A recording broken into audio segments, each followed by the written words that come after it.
What's up, friends? It's Puppy Duppy here, bringing you my very first video on Battlefield 5. Not Battlefield V, like some thought it would be. If I'm being honest, I was one of those people. But hey, Battlefield 5 is fine. If you are like me, then you were just dying to see what the newest installment in the Battlefield franchise would end up being. I sort of thought that Battlefield 5 would not go big, but go huge by covering multiple eras. So, not just World War II, but Vietnam and maybe Modern Warfare as well. 3 eras in one. That would have been epic. The ultimate Battlefield experience in a single game. Maybe next time, perhaps. Not to say that I wasn't satisfied with what I saw, because I was. So, let's go through everything that was announced. Obviously, this time around, just like Call of Duty did last year, they're going back to World War II, which we haven't been back there in a Battlefield game since, 1943?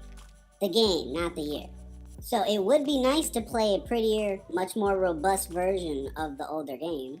Unlike this year's Call of Duty, though, there will be a single-player campaign, in the same vein as Battlefield 1's war stories, which is great. I love those smaller, more intimate stories versus the huge globe-trotting adventures. Co-op missions make a return in Battlefield 5, which is just another awesome addition to the whole package. Obviously, the graphics and animations have been vastly improved. The fluidity in your motions are insane, and you can see it play out in the awesome reveal trailer. If this is what a typical Conquest match looks like, then I am sold. Just shut up and take my money. There was also an emphasis on your company.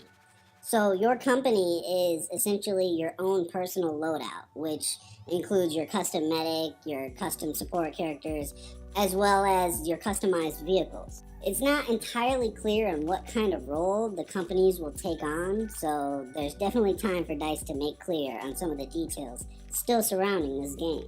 I think one of the biggest surprises was the decision to drop the Premium Pass. Thank God.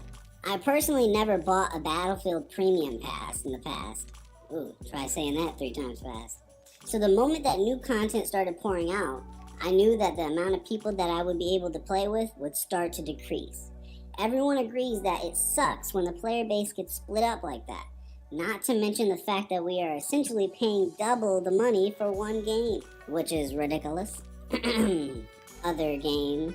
And then there's Grand Operations, which is just a bigger and better version of the Operations mode in Battlefield 1.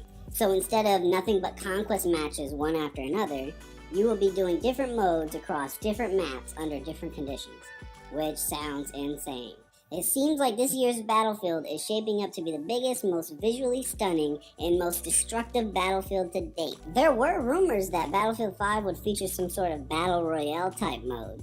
But again, there is still E3 to look forward to, so I'm sure we will be learning all types of new information then. What do you guys think of the reveal of Battlefield 5?